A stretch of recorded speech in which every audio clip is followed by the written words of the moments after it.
Yo, yo, yo, welcome back to Brandon Smooth TV. Back at you with another review. We got Season 2, Power Book 3, Raising Kanan, seeing how this crazy motherfucker was brought up. As y'all know, last season, he just popped his goddamn dad, who he didn't know his dad was Detective Howard. And as y'all see, Rock on the cover, his mother, she's a dirty motherfucker. Now, at the end of the last season, they had to take Kanan to Virginia. And Symphony took him to Virginia, so his mom goes to pick him up, and he returns from Virginia after shooting his father. You can definitely tell he's been on a different vibe, and he's had some time to kind of get his head together after he committed, or he think he committed a murder, but he finds out he's still alive. Now, Detective Howard doesn't remember exactly who shot him. Looks like he suffered some amnesia. Um, and of course, the police and him being a detective, they're going to do everything they can to try to find who killed them. Unfortunately, so far, they don't really have any evidence of suspects because, of course, Unique was framed for it. You know, Rock framed Unique for it, but he had a good alibi. Um, Now, his partner really doesn't believe him. The partner that is chick, the partner that is chick, the chick that's his partner, she doesn't really believe him. She also seen a file at his house sitting on his dining room table of Kanan. So she knows it could potentially be him, and she's not going to stop just like she did last season. Fast forward, Lulu's having trouble with his girl. She's upset because he's not been pushing Famous, but Lulu said Famous don't care. He's just sitting around smoking weed all day and not really writing music and really, you know what I'm saying, capitalizing on this opportunity of a single that he had on the radio, and it was buzzing through the city, which is silly. Fast forward to Jukebox on the end. Jukebox is still grieving over losing Nicole, and that's something that was very tough. Also, you know, her story ended with her and her father fighting after she swung on him and him just losing his shit. Now, when Rock gets back with Kanan, Rock got shit on lock. The name of the show is Power.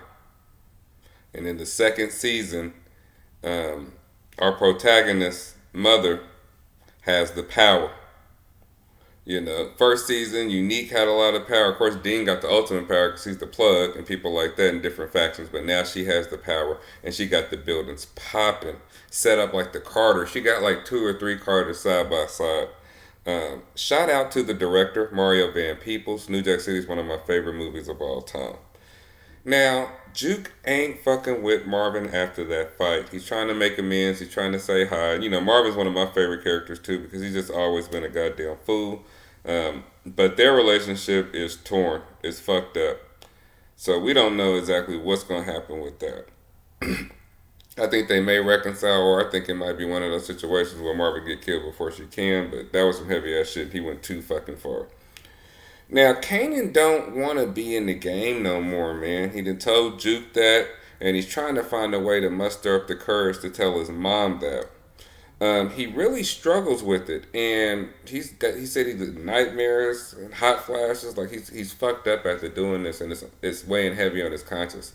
He tries to tell his mom that for a reason because he want to tell her, you know, that he ain't cut out for this, basically. Then we meet up with Rock, Kanan, and Symphony. Is Symphony a simp? His name is Symphony for the rest of the season. Because it's been some heavy ass shit that went down. I mean, he's still in love with Rock. And we know he cares about Kanan. That's cool. You know what I'm saying? But that nigga's Symphony because he's exhibiting simp behavior. Lulu's girl is fucking El DeBarge. What's that nigga's name? Crown? And we kind of knew that. Well, we knew it was gonna happen. They showed it this season. They've been fucking around, and basically, he promised her a job in L.A. You know, to kind of go in and get into the music industry. So she's doing what she got to do, I guess. Lulu found a new artist, a female singer that he just pulled up on, and gave him his card. And she came to the studio, so you can tell everybody was jealous. But hey, they trying to get some talent up in there. You can't have a goddamn record company. You can't have a motherfucking record label, without having artists and putting out music. That's the entire point. Now, Marvin had to go to anger fucking management. You know, Marvin Klein, he just went signed in, tried to leave, but the therapist checked his ass. He gonna end up fucking the therapist, y'all. I said it. He's gonna do it. And when he do, I'm like I told y'all, you can already see. That's how it's gonna go. Because them therapists be full of shit. And then Rock meets up with Detective Howard at the end of the episode, and they leave it on that small cliffhanger. So episode 1 was cool. Basically, just getting us in touch with everybody. It wasn't really nothing heavy that happened in episode 1. Episode 2, Howard is starting to remember who shot him.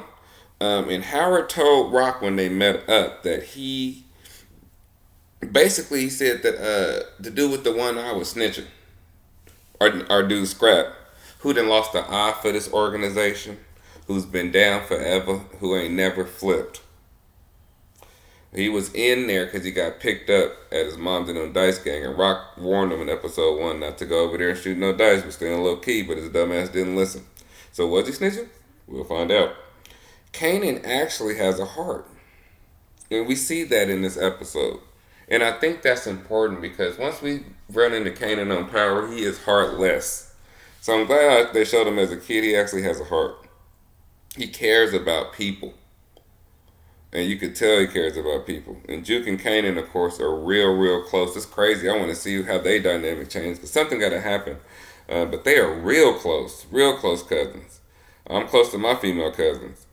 And I understand their relationship. They're real close. Now, Fame is wilding. Fame is running around smoking weed. He got a girl in his mama's house.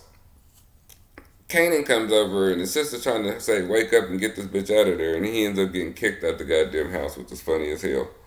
And then you want to look up, like, yeah, that shit was crazy. We do get reintroduced to Nicole's mom, who ain't gonna stop until Juke is locked up. She's even trying to get charges against Detective Howard's partner because she let Juke go, of course, when they all ran up in that situation and kind of hooked Juke up because she's kind of her friend. So she's not gonna stop.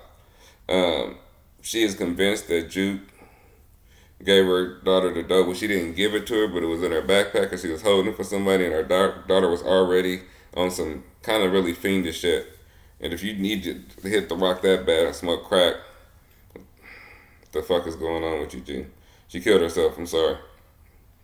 Rock hired Unique's right-hand man, the one that Lulu missed in season 1 in the most blotched assassination tip ever. Like, you were literally right there. You caught him dead to rights, and you fucking missed him. Anyways, he wants him and Lou to run the 40s, and the 40s is a new territory she want to take over. Now, who is that chick that's mugging Rock? I don't know. It was a chick mugging Rock also when she went to go check on her stash she got at the Mexican homegirl shop from last season, the one husband she killed. And we find out Rock is saving all her money, but we don't find out what it is. But then we find out she's actually trying to get a house outside of the hood so she can put Kanan up. And I don't know if she's going to want him to be in the game or not, but she is trying to move him out of that environment as far as laying your head. Good idea, especially all the shit you doing.